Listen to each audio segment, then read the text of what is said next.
Bonjour ou bonsoir, la famille, cela dépendra de là où vous êtes. J'estime que vous allez très bien. Aujourd'hui, nous sommes dans notre concession qui est au territoire de Songololo. Et nous ne citons pas le nom du propriétaire. Donc, la fois passée, nous étions venus ici pour continuer le processus de creusement des étangs ou la construction des étangs. Donc, les étangs que nos frères avaient creusés, c'était l'étang là que vous voyez là où les gens sont. Et le deuxième étang, c'est ça, le deuxième étang. Et le troisième étang, c'est ça. Or, nous étions dans l'obligation de creuser encore 3 étangs. Et l'autre fois, vous avez vu Contremaître avec son équipe. Et ils sont là, ça fait déjà une semaine. Donc, ils avaient commencé déjà les processus de construction de 3 autres étangs parce que le partenaire nous avait conseillé, René dit si ça serait possible, plutôt que tout l'amour, si ça serait possible de continuer à creuser les étangs parce que dans les 3 étangs que les amis avaient creusés n'étaient pas vraiment bon en termes de la canalisation d'eau, mais la construction c'était vraiment parfait. D'ailleurs, quand nous étions arrivés ici pour la première fois, nous avons quand même apprécié ce qu'ils avaient fait. Et maintenant, nous avons demandé à nos frères qui étaient venus continuer pour construire les étangs. Donc, Contremaître, il y en a déjà. Et Contremaître aussi, si vous remarquez, kuna déjà kasi nazo ya kuna tu bino ngai nazo linga mere alaxe na place moko boy place wana na ranger les bango na nini place qui nous arranger kasi na filmer. Donc ici à tout ça na ba étant auto timolaki obiso to bandi contre to bandi ki awat to bandi awa est-ce que tu peux venir donner même des moi ba détails moi muki tu pour na filmer déjà côté là donc bonjour Contre. Bonjour chef. J'espère que vous êtes malade. Très bien tout. De qu'on a vu ce Contremaître ba bengi 3 mitu. Ye bomona ki na manenga. Bon bato basala ki beta manenga et na sepeli pe na ba etan basali eza marque ya manenga basali ki mais eza plus que manenga et bon Contre na habité objectif ezalaki tout ça là ba etan ya 20 sur 20, 3 étangs 20 sur 20. Ouais. Mais je vois comme si bah étant tout ça bah dimension parce qu'ils a respecté tes mains en termes de la globalité. Ils a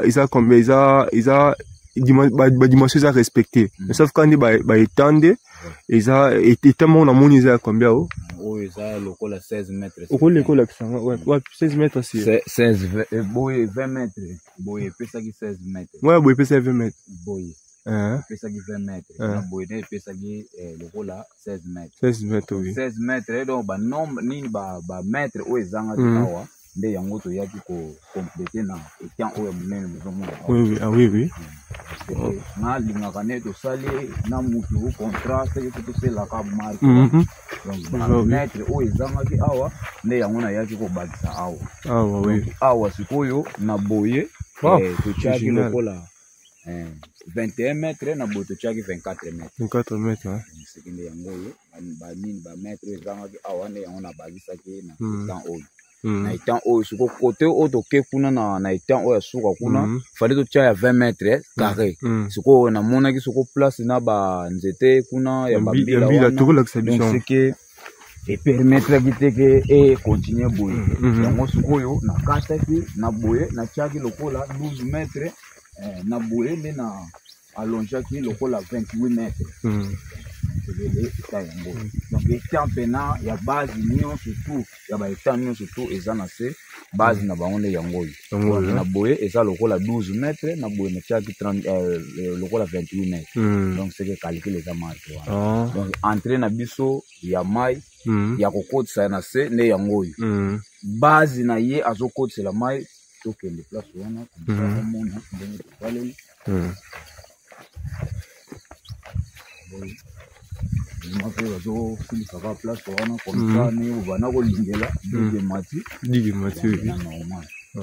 base nyonso tu ya mai nyonso tu ezokota wana nyonso tu ozomona me yango oyo natiaki. Bonjour. Boza malamu nasepeli yango oyo base nyonso tu yango oyo base nyonso tu ya mai ne ezokotela awa donc moteur na bango nyonso tu baoyo baza na se c'est que moteur na bango yango oyo natiaki awa. Mena contre ngana loba bo place wana place wana so mbule za makasi ndenge eza wana natiaki bo po tokangaka nyonso tu te po soko okangi nyonso tu soki mai etondi wana kosala nini nasali dega na badiki nasali dega na badiki nde yango sikoyo nalingaki ezali na bamarke wana parce que soki mbula ezobeta nango soki mai eleki niveau ebandi koleka nango na likolo ya nini wana ndenge nasukisaki la barrière nanga wana mai ezoleka nango wana mais moi esala dega ekozala te donc kaleki nini nasalaki place wana ingénieur yango wana. Sinon vraiment je suis flatté pour le travail que vous avez fait et mukolo projet surtout à féliciter Bino Makasi pour le comportement na Bino. Voilà. Donc vous avez toujours bon contre et je crois que bon oza musala liboso to sala mais peut-être eza musala sukate au moment où on a besoin nous allons encore venir ici pour que tout ça là. Donc sinon merci vraiment, merci beaucoup Bandeko, merci pour na musala bosai donc na sepeli na nengi vraiment to respecter contrat au bapesa biso vraiment je ne sais pas quoi dire. Donc naza vraiment n'insengo makasi mingi. Donc tout continue toujours boyer, toujours dans l'obéissance, le respect et voilà. Et je crois que le Seigneur va nous bénir d'une autre manière. Dans ce cas, parce que nous avons arrangé ici quand on va pour que tout oh bah le bac ils ont dit que moi sous place ça faut corriger. Tes places moi le bac pour dire que place on a expliqué déjà mère déjà. Natongo na expliqué qui déjà pour ya bana ko canceler du mo finzela ka ndenge zakaka pour mabele wana. Oza la question place on wana. Olobi? Oza la question wana c'est. La question ngai. Ah d'accord. Merci. Ça va. Bon, d'accord, là c'est eux livre. Donc Zaki, le bitan to koma ki na butu. Oko ke na contre, le bitan to kendaki. Bon, nous avons musala so na ko eza baptême. Donc awa to koma ki lobby awa na kati ya concession na biso oyo zo mi na territoire Songolo comme j'avais dit au début. Donc il y avait un peu quelques retouches ici. Donc digoyo bon, selon contre une équipe né baba qui reposait dans un problème mais Bandeko pe Bazakia ils avaient fait leurs observations ni baba qui non si ça serait possible d'essayer d'arranger ça to Beiraki na Balobaki. Donc c'est pour cela les frères sont en train d'arranger les digues ici. Donc voilà un peu. Et à présent je vous donne un peu quelques notions appropriées pour faire la pisciculture. D'abord, pour faire la pisciculture, il faudrait d'abord tenir compte de la qualité d'eau. La qualité d'eau, c'est-à-dire il faut tester pH. Ce pH est allé de 6 à 8. Donc c'est-à-dire que la probabilité est allée pour la pisciculture. Et maintenant, sur cette pisciculture, maintenant tu dois avoir un objectif par rapport à la production au ligne au sala.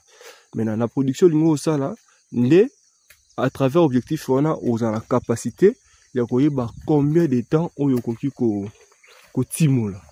Combien de temps on y a timola? Il y a la presse sur timola on a au à l'event. Pour un objectif déjà, on a la possibilité de détecter nombre de levain au cocha et après avoir nombre de levain, tu dois chercher un bon fournisseur d'aliments et tant aliments est consistant, c'est-à-dire tu dois connaître ça en fonction il y a ici nango après ici ne un peu calcul pour un cycle mobimba, il y a aliment. Et pour votre information, dans la pisciculture, il y a 3 cycles. Il y a 3 cycles. Il y a d'abord le cycle de pré-alévinage, il y a le cycle de lévinage et il y a le cycle de la production marchande. Donc, cycle pré à lévinage, là, nous voyons ceux qui font la reproduction artificielle, et cycle, on les aura 3 mois. Et tant aux yeux, les vins, on a aussi on est commis un cycle, il y a lévinage, et ça l'a appelé 3 mois après, d'avoir qu'au les cana na étape wana ne ko et puis ça maintenant étape il y a cycle de production marchand où ils appliquent à 3 mois les sous. Donc voilà un peu en résumé ce que je pourrais vous donner comme information de la pisciculture. Mais il faudrait retenir encore que dans la pisciculture il y a 3 sortes de pisciculture. Il y a la pisciculture extensive, il y a la pisciculture semi-intensive, il y a la pisciculture en cage flottante. Donc, bon, ici, on va faire la pisciculture intensive. La pisciculture intensive. Donc, voilà. Ndenge, Moussala et Zoko Salema déjà. Voilà, mon mingi vraiment. Donc, hier, j'avais testé le pH était de 6,8. 6,8 et le lot pénaton on a mes canaux. Ingénieur Rosé.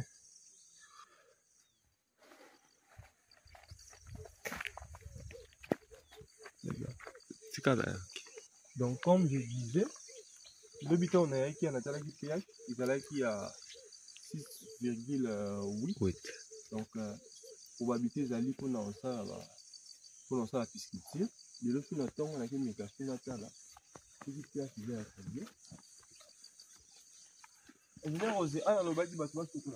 Ah ouais, d'accord. Ok. Parce que tant que tu chocolat, maman il y a savon sur les autres on a étant, il faut diminuer pH. C'est ça. Sur le pH, ils ont déjà nassé il y a 6. Hein? Ok. Ils ont déjà 6, donc les poissons ne vont pas très bien survivre. Ok. Ouais, donc c'est dans ce sens-là. Mais ici, le pH était normal déjà. Mais pour les moyens préventifs, il faudrait que les gens là ne puissent plus se laver ici. Ouais. Les gens là ne restent plus que ici. Donc la pH. Oui.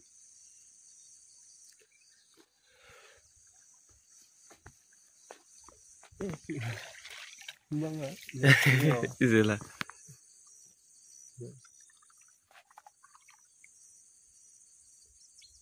À combien la 7 hein? 7 hein? 7. À combien la 7? Tu vois Makati? L'objet est qui 6,8. Ça veut dire que mon débat tout bano sur la mana. Il y a mon qui dit ça qui mais le lot est comme il na 7. Tu vois? Mais va sur la sous va sur la. Oui. Oui. Bango va sur la. Soit tu vas sur la. Oui. Baba lo sokolela ba okona. Dans le pH que là c'est ça va maximum. Attends là tu la sous température, la maille. La température à maille attends.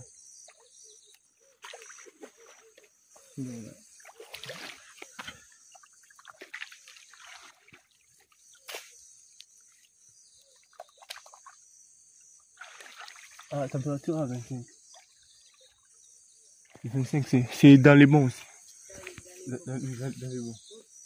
Donc c'est ça vraiment donc ah place on a dit et tant on est bon tant bon bako avant tout ça bambisa photo tout ça tout désinfecter nani ba étant c'est ça ba chaud calcaire après on va voir chaud calcaire il est après 3 jours passés après il est trop parce que chaud calcaire ça n'a quoi à désinfecter. OK. Et bon, vu qu'on fait aussi la pisciculture intensive, rien n'empêche aussi à rechaper l'aliment naturel. Où ils allaient, zooplancton, na phytoplancton. Vous voyez? Donc, parce que, on a fait en base, il y a composté à moi, et, bobocha kangoka bisika wana, de temps à autre que banani ba poisson bazoko bonjour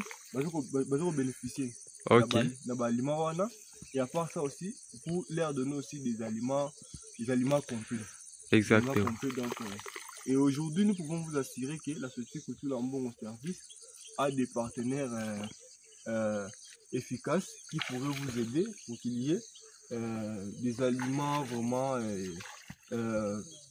forts qui pourraient faire en sorte que vos poissons puissent avoir vraiment une bonne croissance. Donc, au cas où vous aurez encore besoin de nous, nous sommes là et nous allons revenir aussi pour vous prêter main forte. Donc, voilà, une petite chose que je peux dire, c'est ça. Pour avoir mon calibre pisciculture, c'est ça. Et voilà, les restes là, il y a beaucoup d'informations à donner sur la pisciculture. Mais ce qui était d'abord primordial pour nous, c'est la pH à bas et température. La température, le temps, tout ça. Moi, par rapport à remarque, babongi c'est bon, ça lisco bien. Ata niveau bas et mati. C'est ça le problème mingité. Ndeko comme on a ingénieur Osé. Ingénieur Osé mutu ayamba biso attend to kutanaki parce que ingénieur Osé n'a pas bako. Donc, on a évité du point de vue hiérarchique, mais là, ça, pas bon repris, c'est ça. On a évité l'impression dans les animaux par rapport à l'impression d'avoir vraiment la remercier société Coutu Lambongo, la franche collaboration de Sali entre Bilo, la Bisso ferme par rapport à Misala ou Salemi en tout cas. De s'épeler la fiabilité, la belle crédibilité, et bien surtout honnêteté. La haute yokala qui a repéré Salemi. Puis, observation des angles ratés de Moussala et Salemi, que voilà, et c'est quand on est retouché. Vous avez la compréhension, voilà, il y a que voilà, ah, bande ko balobi boye, tika tout ça la boye, puis to body que dioso et Salemi, selon dingue to ngeli yango. To body que ba ils ont déjà prévu temps. Ils ont déjà rempli. Mais ils peuvent taper progressivement. Dans des balobi contre lobby qui est dans 2 ou 3 semaines. Pour être belé. Là 6 dans 2 ou 3 semaines déjà maille et se remplir. Yango etikali toze là et kota be dibois de manière générale to CP la boussa de salé. Bon, oeza kaka voler à pisciculture, ingénieur appelle ba détail wana mais to tambola pe na bisika o ba point stratégique. Mais tout maman Kati pe appelle sa point de vue na ye. Pona ba état auto timoli pour pe tant to comme lobby Coutu Lambongo yebisa batuna bino ba bongisa ba digwa parce que etiena ba fissure et okwea contre ba kango pomba inutilement donc on salagi musala wande ana yebi déjà que en tout cas nazako tona problème moko tata moke parce que déjà mabele awa da ongezako au moins mabele awa na auto salela na nini na kindundu na kindundu eza mabele moko na awa parce que mabele eza argile argile ko argile eza pena mafuta pena ninge za wana soki toke yaka nano c'est là non moi Kati lo bana na éviter moi Kati impression eza ndenge ni pour ba état bon ba impression nga pona ba état en tout cas eloko ya liboso na sepeli boza efficace pe rapide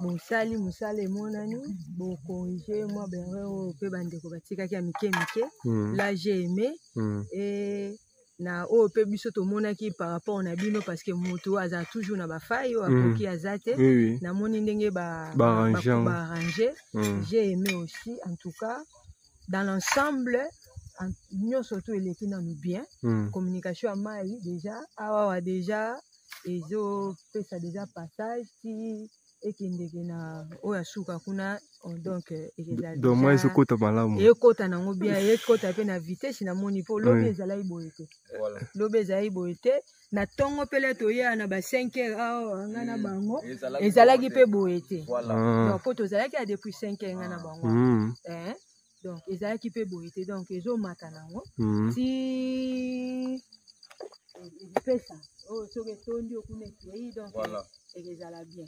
Donc c'est un peu ça. Nazana elo moko loba pour la maman Kati parce que maman Kati aza ndeko ya boss na biso abengi biso pour tout ça musala Mais na comprendre parce que bon, j'essaie un peu de discuter avec certains diasporas parce que sangai tu travailles dans la famille et simbate, tu travailles surtout ba te belé ba oli na combat famille. Mais na éviter maman Kati a eu confiance à grand frère na éviter maman Kati. Yoza yoza ba genre wana te to comment. Bon, et là, quand liboso famille na biso eza famille chrétienne, on a que Jésus les azoko unifié biso par le Saint-Esprit. Parce que beaucoup kozala na makila moko mais ceux qui boza unifié te na kati ya moralité et les ala passe. Alors muto avandisa ka moralité ya bato evanda bien c'est le Saint-Esprit. Alors le Saint-Esprit qui est et pas ya grand frère ne ya zape pananga donc azoko communiquer biso tozala un peu. To yeba ndenge nini ya kozala pe ndenge eza famille na famille na culture ndenge ba bokole libino donc biso plus balakisi biso bomoko donc okoyeba te o nani o soki te bino nyonso tu boza famille donc na kati ya famille il faut koyeba ko se protéger koyeba ndenge nini ya ko se soutenir bango baza musika bazomona pasi poto eza pasi mingi Oula muka batongo na mundele malili donc eza vraiment pas si mingi donc naza na souci na bango esika bazali de façon que muke bazo bunda na kuna bazo luka ba investir awa wana mboka na biso musala to sa musala ba festi biso mbongo na biso voilà omoni que eza bien donc azo pesa azo longola chômage na mboka donc alongoli chômage pe na mboka neti boya futi bino donc au moins que moi au taxer gouvernement ata gouvernement c'est une manœuvre mais yoza na moi salaire na aujourd'hui et c'est le moko ya bien donc tozo penser bongo to passer grand ya romoni nazo kota muke na idéologie na bango nde bazo ko incarner nga ba idée o nyonso nga yaza petit au moins ba idée ngondeni ba idée ngo eza kitoko donc soki ba famille nyonso to diaspora ba kozala boye en tout cas Congo pour diaspora ba na déjà famille hein ils ont batu mususu au monde parce que tu auras même information il y a des gens qui nous disent que ba te belé ba comment na ba itamoro ma be na ba poto c'est parce que ba pesa ba mbongo na ba famille mais famille a des difficultés à monter na poto te donc c'est un peu ça mais biso mo muke okwa tozala plus na dialogue omoni bayana nga basolola nanga mingi mo ba pesio ba teyo ba lakisio ba talisio après batio na ba test pona koma pe boye na uti pe na ba faille donc ba tester nga mais lokola nga pe nazaika toujours na besoin il faut na apprendre nde yango moni toujours okende donc ezo selon mutema mutu na mutu nde yango na mais ya makasi ezake c'est Jésus qui fait tout ça donc ba o tout ba lia ba o tout ba tout bazana poto o basi na mbongo na pa ba famille na bango ebandeko na mo ba lia kango wana eza Satan donc ba se corriger oui ba se corriger eza mauvaise foi oui soki omoneti oyo eza eloko ya famille ndenge eza wa soki ebongi ekili makambo nyonso te efungwami ata yo moko mpenza nde na telemi boye ya nanga otika te ayebi ke leki na nga wana akembi donc banda ezalaki informe tozokende na ye toza na ye toza kaka aotika te nde sikoyo bato bayebaka te luka ozwa ntango ekomi ebele mpo ntango eza ebele na kati ya abondance lere yo ozozwa ozolia moyen fa yo ezala eza te mais ntango eza nano informe yo deja ozozwa ozolia sikoyo bokokoma ndenge nini na kati ya abondance d'où lorsque okotiki eke na abondance omoni mutu na mutu akozwa part na ye na ndenge ya bien po je ne pense pas à moins que bazalaka bademo ke osali makambo moko boye ekoti na kati ya abondance bapesi yo te eza ata na diable ye moko osaleli ye na kati ya baloge eke amoni ke oza mutu opesaka basacrifice ebele akopesa mbongo akofulukisa yo mais sikoyo neti boye ye baza na makambo ya te baza na bonzambe akombe plus forte raison nzambe na lola afulukisa donc ekeleka oyo ya Satan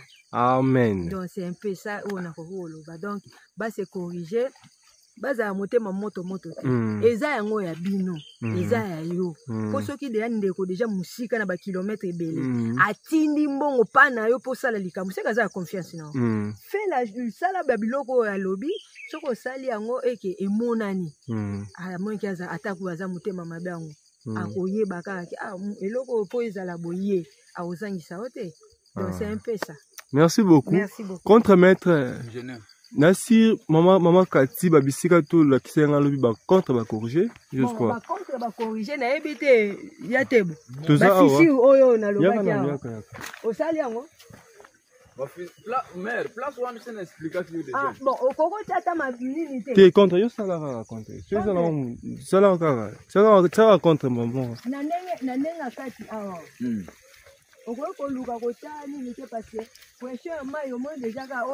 Contre yo tu pour ça la le côté mais tu peux mettre ça voir. Diable, y'a on n'a pas wana. Première que tu avec ah il bouka na tête. Bouka la tête donc c'est ça pour. Ya kotala ingénieur. Oui. Lobila to le kaki na bandaki ko loba awa ko taki na kati.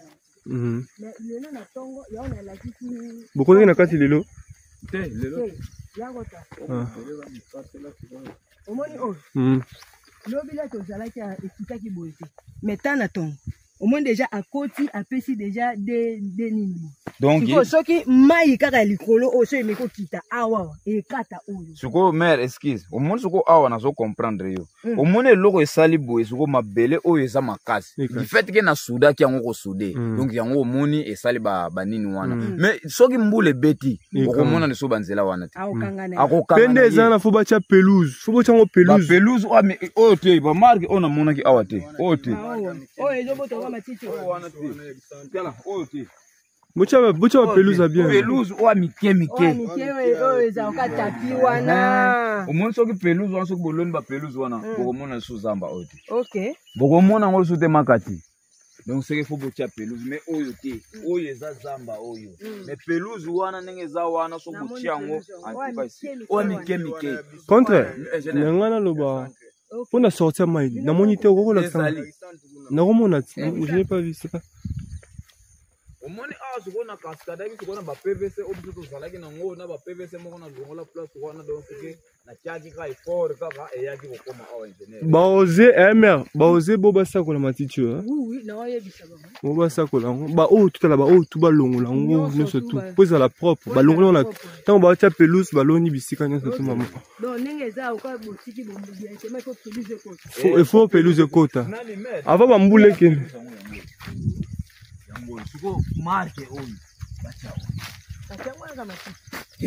Pelouse pena yango yo. Oto lona kana ba